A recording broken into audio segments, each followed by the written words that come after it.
Hello everyone, क्या हाल चाल और बढ़िया सब। Welcome all of you on my channel tutor medico MCQ. यहाँ पर आज हम बात करने वाले हैं रेस्पिरेटरी सिस्टम की। देखो यार, सबसे पहले हम बात करेंगे रेस्पिरेटरी सिस्टम में रेस्पिरेशन होता क्या है, कितने टाइप का होता है।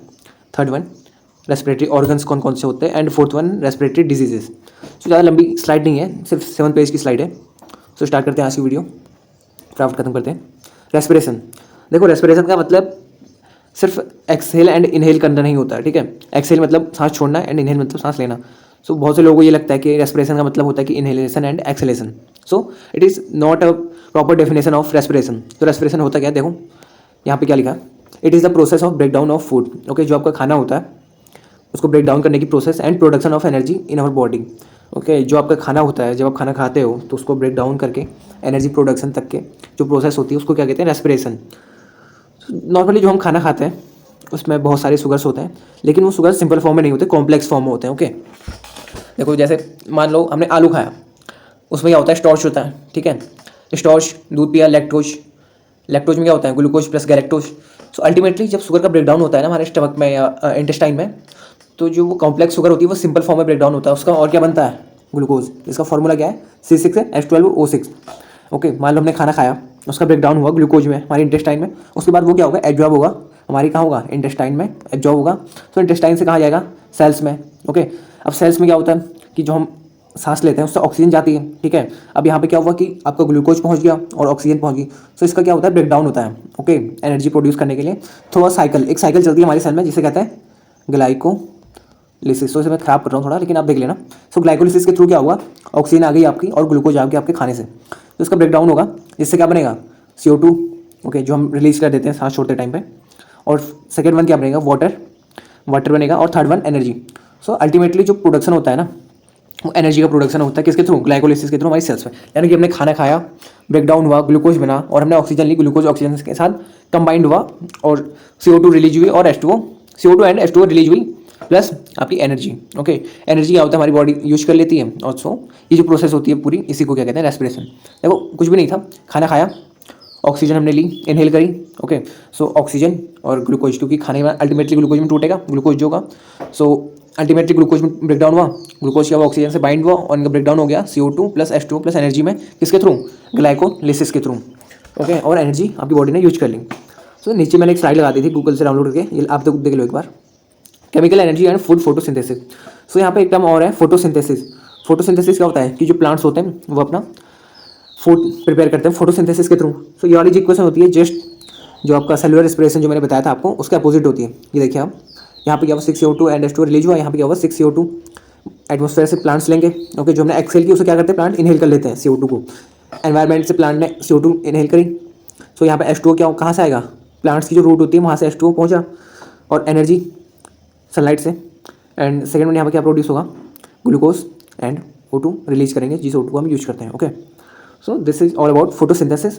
It is opposite of cellular respiration. ये वाली रिएक्शन आपकी सेम है जो मैंने आपको बता दी। ओके, सेकेंड स्लाइड देखते हैं, types of respiration.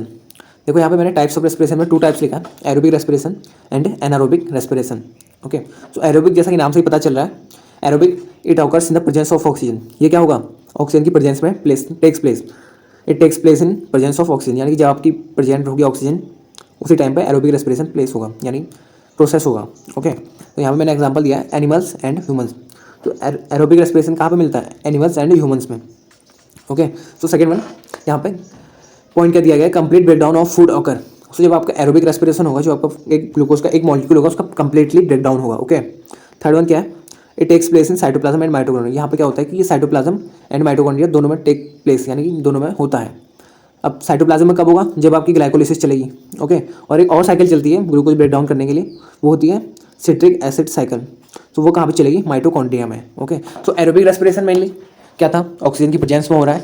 Second one, complete breakdown of food हो रहा है यहाँ पे। एंड थर्ड वन क्या हो रहा है कि साइटोप्लाज्म और माइटोकॉन्ड्रिया दोनों में हो रहा है। इसका अल्टीमेट प्रोडक्ट क्या है वो देख लीजिए आप। ग्लाइकोलिसिस के बाद क्या निकलेगा, CO2 प्लस H2O। ये तो हमने पहले भी जो आपकी इक्वेशन थी रेस्पिरेशन की उसमें भी देख लिया था। प्लस कितने ATP निकलेंगे, 38 ATP। कहाँ पे, एरोबिक कंडीशन में। ओके, अब बात करें अगर एनारोबिक की, it occurs in absence of oxygen. देखो ये तो नाम से पता चल जाए, aerobic and anaerobic. Okay, it occurs in the absence of oxygen. जहाँ पर ऑक्सीजन की एब्सेंस होगी जब, तब यहाँ पे टेक्स प्लेस करेगा एनारोबिक रेस्पिरेशन। सो क्या होगा, partial breakdown of food takes place. जो आपको ग्लूकोज का मॉलिक्यूल है उसका कंप्लीट ब्रेकडाउन नहीं होगा, क्योंकि ऑक्सीजन की प्रेजेंट नहीं है वहाँ पे। ओके, ऑक्सीजन अगर प्रेजेंट नहीं है तो वहाँ पे कंप्लीट ब्रेकडाउन उसका हो नहीं पाता है। ओके, सो यहाँ पे पार्शियल ब्रेकडाउन यानी होगा लेकिन कम होगा। ठीक है, small amount of energy is release. So energy भी रिलीज होगी लेकिन कंप्लीटली रिलीज नहीं हुई, क्योंकि कंप्लीट ब्रेकडाउन नहीं हुआ, तो कंप्लीट ब्रेकडाउन नहीं हुआ तो कंप्लीट एनर्जी कहाँ से रिलीज होगी, तो small amount of energy is release. Okay, end product क्या निकलता है, ethyl alcohol plus CO2 plus 2 ATP। So ये जो इथाइल अल्कोहल, एक बात यहाँ पर ध्यान देना, जो यहाँ पर ethyl alcohol plus CO2 plus 2 ATP है ना, ये कहाँ पे होता है, माइक्रो ऑर्गेनिज्म में होता है, एनारोबिक रेस्पिरेशन।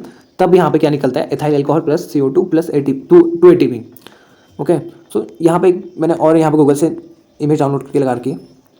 देखिए ग्लूकोज, अब यहाँ पे ग्लाइकोलिसिस हो रही है। ठीक है, जब ग्लाइकोलिसिस एरोबिक कंडीशन में होती है ना, तो यहाँ पे क्या पायरुवेट बना और कंप्लीट एनर्जी रिलीज हुई। ओके, यहाँ पे 38 ATP बनेगा जब यहाँ पे आपकी ग्लाइकोलिसिस एरोबिक कंडीशन हो रही है और पायरुवेट बन रहा है।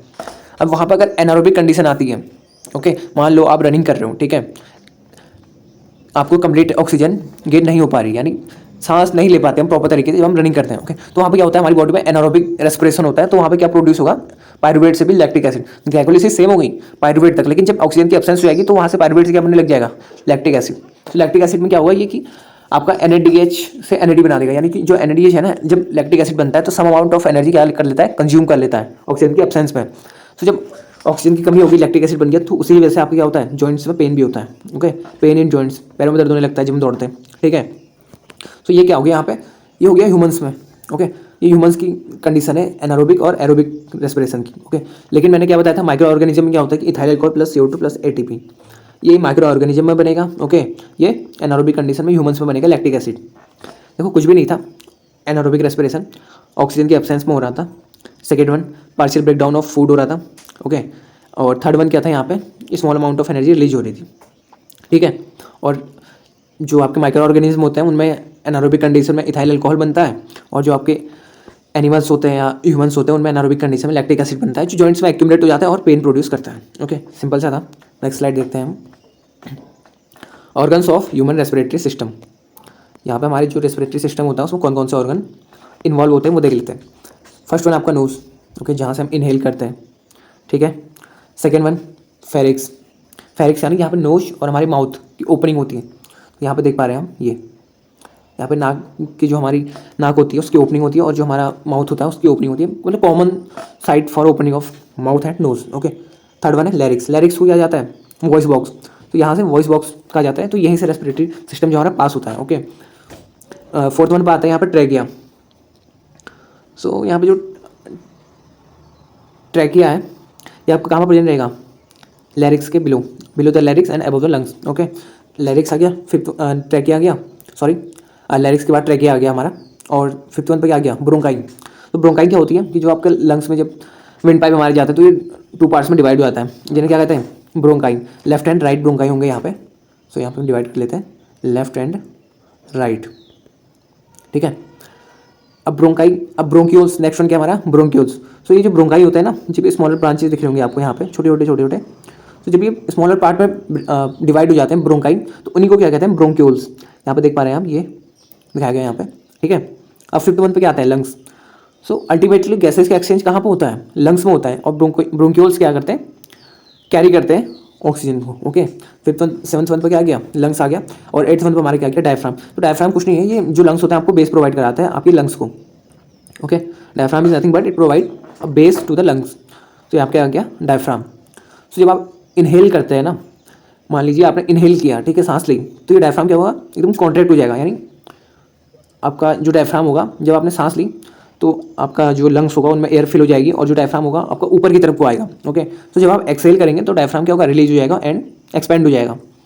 तो ये इसका रोल होता है रेस्पिरेशन में। देखो कुछ भी नहीं था, नोज है, कॉमन नोज है जहाँ से आप इनहेल करते हैं। ठीक है, एक्सटर्नल रेस्पिरेटरी ऑर्गन है। सेकंड वन था फेरिक्स, फेरिक्स में क्या था, common opening nose and mouth के लिए। ठीक है, लैरिंग्स में, लैरिंग्स क्या वॉइस बॉक्स भी है। So it is situated below the pharynx and above the trachea. तो ट्रैकिया क्या होता है, ट्रैकिया फोर्थ नंबर पर आ गया। तो ट्रैकिया आपका विंड पाइप को हम क्या कहते हैं, ट्रैकिया। फिफ्थ वन पर ब्रोंकाई था, जो ब्रोंकाई क्या होता है कि जो हमारे विंड पाइप होता है वो 2 पार्ट्स में डिवाइड होता है, उन्हें क्या कहते हैं, bronchi. Left and right bronchi था। Bronchioles, smaller branches of bronchi.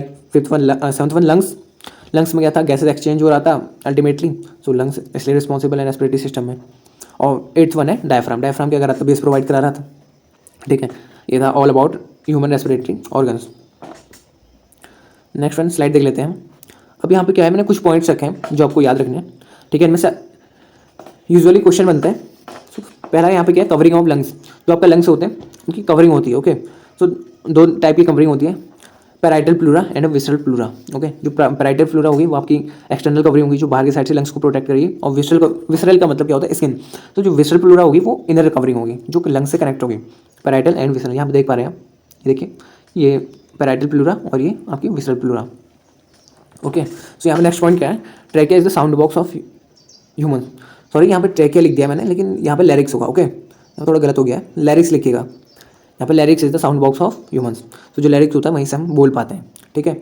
Next slide देख लेते हैं, रेस्पिरेटरी डिजीजेस। सो ये वाली बहुत इंपॉर्टेंट है, यहाँ पे आप ध्यान दीजिएगा। सबसे पहले क्या है, एम्फाइसेमा। अब एम्फाइसेमा होता क्या है, ड्यू टू रीजन क्या है एम्फाइसेमा का, due to heavy cigarette smoking. यहाँ पर होता क्या है कि जो आपके एल्वोलाई होते हैं ना लंग्स में, यहाँ पर गैसेस का एक्सचेंज हो। एल्वोलाई क्या है, ये आपका मान लीजिए कोई लंग्स है, सो यहाँ पर आपका एल्वोलाई प्रेजेंट होगा और ब्रोंक्यूल्स यहाँ पर खुलेंगे। तो एल्वोलाई क्या एक पार्ट है जहाँ पर गैसेस का एक्सचेंज होता है लंग्स में, ओके, ठीक है। तो एल्वोलाई में क्या होता है, ब्लॉकेज हो जाएगा। मान लीजिए यहाँ से आपके ब्रोंक्यूल्स तो ओपन हो रहे हैं, लेकिन जो एल्वोलाई है उसमें ब्लॉकेज आ गया, तो गैसेस एक्सचेंज कहाँ पर होगा, बिना एल्वोलाई के हो ही नहीं पाएगा। सो इसे क्या कहेंगे हम, एम्फाइसेमा। तो ब्रोंकाइटिस, इन्फ्लेमेशन ऑफ ब्रोंकाई, जो आपके ब्रोंकाई होंगे उनमें क्या होगा, इन्फ्लेमेशन हो जाएगा ड्यू टू एनी इन्फेक्शन, और अदर कंडीशन हो सकती है ब्रोंकाइटिस की, ठीक है। सो इन्फ्लेमेशन हो जाएगा, ओके। लेकिन यहाँ पे कॉमन टर्म आता है आइटिस। सो यहाँ पे भी आइटिस आएगा ना, तो आप ये समझ लेना कि इन्फ्लेमेशन हो रहा है, ठीक है। ब्रोंकाइटिस, ब्रोंकाइटिस का मतलब क्या हो जाएगा, जो आपकी ब्रोंकाई है उनमें इन्फ्लेमेशन हो रहा है, ठीक है। और नेक्स्ट वन यहाँ पे है हे फीवर।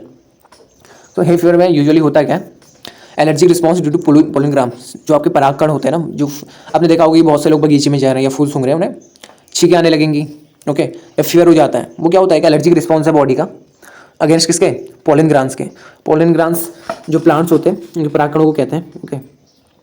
तो ये कॉमन है हे फीवर, लेकिन आपको पता होना चाहिए कि किसके कारण कॉज हो रहा है। सो ये इंपॉर्टेंट डिजीज़ है। Asthma, 4th one. तो अस्थमा में क्या होता है, ठीक है, एलर्जी रिस्पॉन्स। अस्थमा भी एक एलर्जी रिस्पॉन्स है, लेकिन ये डिफरेंट हे फीवर से इसलिए है क्योंकि जो हे फीवर होता है उसमें क्या होता है, पोलन ग्रांस से एलर्जी होती है, लेकिन जो अस्थमा होता है आपका, इसमें होता क्या है कि जो आपके एनवायरमेंटल में जितने भी मॉलिक्यूल्स प्रेजेंट रहते हैं, गैसेज रहती हैं, उन सबसे एलर्जी होने लगती है। So asthma is different from hay fever, क्योंकि हे फीवर आपका पोलन ग्रांस से हो रहा है, अस्थमा लेकिन आपके एनवायरमेंटल फैक्टर से उसको एलर्जी हो रही है। जितने भी एनवायरमेंटल फैक्टर हैं, सर्दी, गर्मी एंड जितने भी गैसेज वगैरह प्रेजेंट हैं, उस सबसे एनर्जी है, तो अस्थमा। और हे फीवर में क्या है, एलर्जी रिस्पॉन्स है पोलन ग्राम का, ओके। अब आपने एक और टर्म सुना होगा कि इन्हेलर जो होते हैं ना, जिनको अस्थमा होता है उनको इन्हेलर यूज कराते हैं। सो इन्हेलर क्या करते हैं, अब देखिए एलर्जी होगी तो इन्फ्लेमेशन होगा, तो ब्रोंक्यूल्स में इन्फ्लेमेशन होगा, ओके। सो अब इन्फ्लेमेशन होगा और स्वेलिंग होगी, तो ब्रोंक्यूल्स क्या हो जाएंगे आपके, मान लीजिए ये आपका ब्रोंक्यूल, यहाँ में इन्फ्लेमेशन तो पतला हो जाएगा, तो रेस्पिरेशन जोर जोर से सांस लेते हैं अस्थमा वाले पेशेंट, आपने देखा भी होगा। तो जब इनको इन्हेलर हम ट्रीट करने के लिए इन्हेलर का यूज करते हैं, ओके, यानी आपने देखा होगा कि उनके मुंह पे स्पेशली गैस दी जाती है। तो उसमें होता क्या है कि ब्रोंको डायलेटर होते हैं। ब्रोंको डायलेटर का मतलब वो जो आपके ब्रोंकाई होंगे उनको डायलेट कर देंगे, यानी फैला देंगे। तो यहाँ पे आपका इन्फ्लेमेशन होता है, यहाँ पे कम रेस्पिरेशन हो रहा था और जोर जोर से पेशेंट सांस ले रहा था। जैसे ही आपने उसको इन्हेलर सुहाया तो यहाँ पे क्या हो जाएगा, ब्रोंको डायलेशन हो जाएगा, ये ब्रोंकाई आपकी फैल जाएगी और ज़्यादा स्पेस हो जाएगा और उसको सांस लेने में आसानी होगी। तो यही था आपको ऑल अबाउट रेस्पिरेटरी सिस्टम। तो थैंक यू फॉर वॉचिंग, मिलते हैं नेक्स्ट वीडियो।